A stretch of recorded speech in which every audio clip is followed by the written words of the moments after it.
Bienvenidos a todos, mi nombre es Carla Carmona, estudiante de Derecho de la Universidad Bicentenaria de Aragua.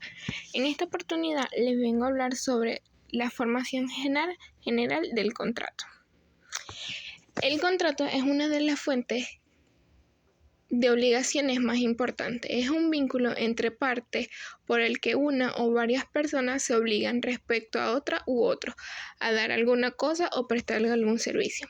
La idea del contrato es una de las ideas centrales del sistema económico y junto a la idea de propiedad constituye no solo una manifestación del derecho de libertad individual de las personas, sino asimismo uno de los pilares básicos del orden económico, pues a través de él se realiza una función de intercambios de bienes y servicios.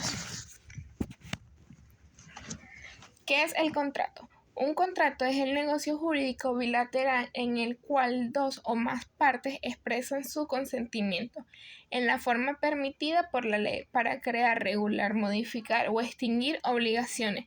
Las partes pueden acordar cualquier cláusula que no sea contraria a la ley, a la moral o al orden público.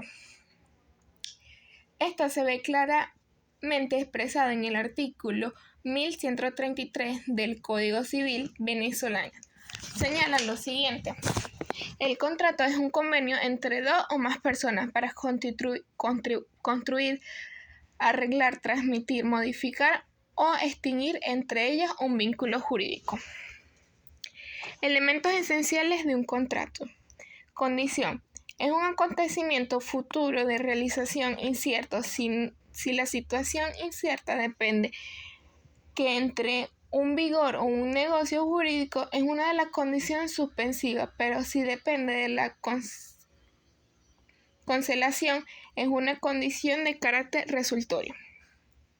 Término: es un acontecimiento futuro de realización cierta del cual depende la entrada en vigor o conciliación de los efectos del negocio jurídico. Modo o carga: es una grave impuesto a un acto de liberalidad en una donación, un legado o una manumisión. El beneficiario deberá realizar ciertas prestaciones a favor del bien hecho o de un tercero. El objeto.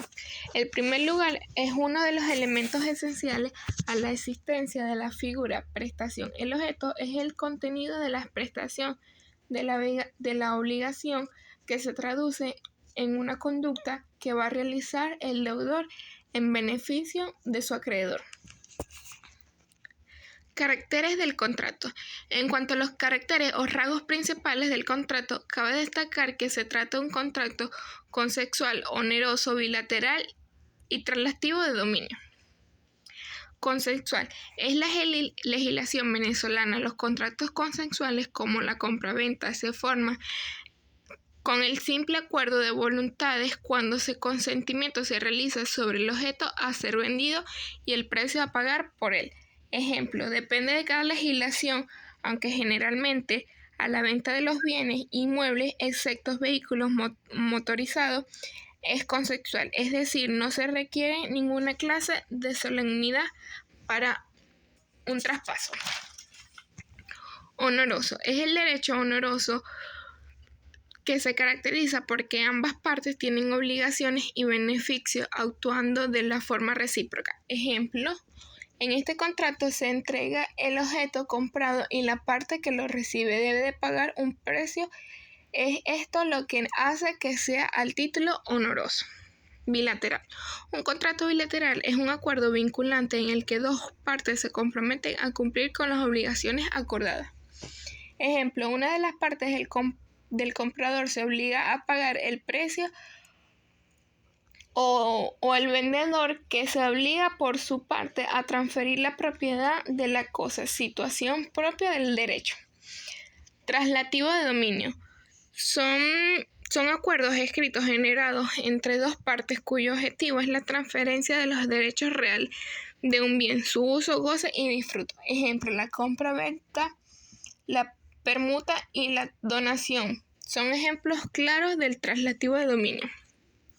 Los contratos son convenios entre dos o más partes que vienen a crear, modificar, arreglar o extinguir entre ellos un vínculo jurídico. Los contratos, como la donación y el comando, son gratuitos, pero vienen a cumplir funciones distintas. La importancia de este documento es relevante debido a que permite asegurar que se cumplan los acuerdos y beneficios para las partes involucradas.